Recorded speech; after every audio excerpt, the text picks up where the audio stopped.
NEET PYQ 2025 का एक सवाल है जो कि रोटेशनल मोशन के टॉपिक में इंक्लूड किया जा सकता है और क्वेश्चन है a uniform rod of a mass 20 kg, length उसकी 5 मीटर है and against a smooth vertical wall.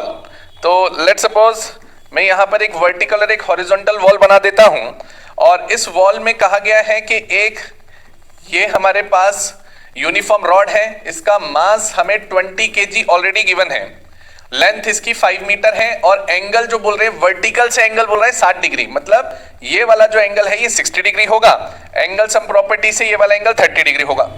तो मैं आपके सामने इसका एक पार्ट रखना चाहूंगा कि सबसे पहले तो अगर आपको एंगल पता है तो आप सबसे पहले बेस और परपेंडिकुलर निकाल लो, तो जिससे आगे चल के न्यूमेरिकल में आसानी होगी। सबसे पहले साइन 30 डिग्री लगा लेते हैं, तो परपेंडिकुलर अपॉन हाइपोटेन्यूज ये होता है 1/2, ये आ गया परपेंडिकुलर हाइपोटेन्यूज 5, तो ये आ गया मेरे पास 5/2। आपके पास एक बार जैसे ही P आ जाएगा, अब P आने के बाद आप इसका B निकाल लो, बेस निकाल लो।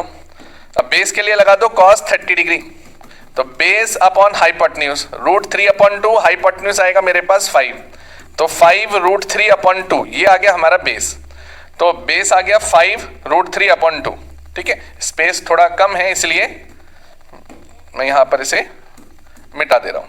तो 5√3/2 ये हमारा बेस आ गया। अब देखना, ध्यान से समझना, ये A पॉइंट है, ये B पॉइंट है और वेट फोर्स कहीं सेंटर पे लगता है, सेंटर पॉइंट है। अगर आप देखें तो नॉर्मल फोर्स N1 इधर लगेगा और एक N2 इधर लगेगा। इसने बोला ये वाली वॉल तो स्मूथ है, तो वर्टिकल वॉल पे कोई फ्रिक्शन नहीं लगेगा, लेकिन वो बोल रहे हैं जो हॉरिजॉन्टल पार्ट है वो रफ है। अगर ये वाला पार्ट रफ है तो इस पे फ्रिक्शन जरूर लगेगा। तो इस पर फ्रिक्शन किस डायरेक्शन में लगेगा? अगर ये रॉड है इधर खिसक रही है तो ये फ्रिक्शन इधर लगेगा, उल्टी दिशा में लगेगा। और ये पूरा पार्ट क्या बोलता है, ये रेस्ट पर है, तो रेस्ट पर है तो ये इक्विलिब्रियम में माना जाएगा।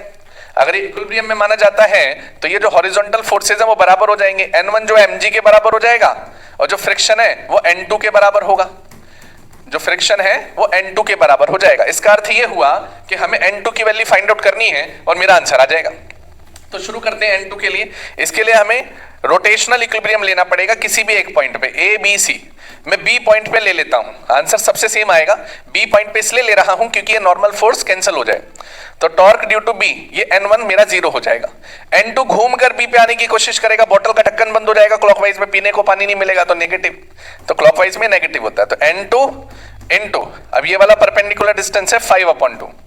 फिर उसके बाद देखेंगे mg इधर उल्टा घूम के आने की कोशिश करेगा, mg जाएगा B की तरफ तो आ जाएगा क्लॉकवाइज, एंटी क्लॉकवाइज पॉजिटिव होता है।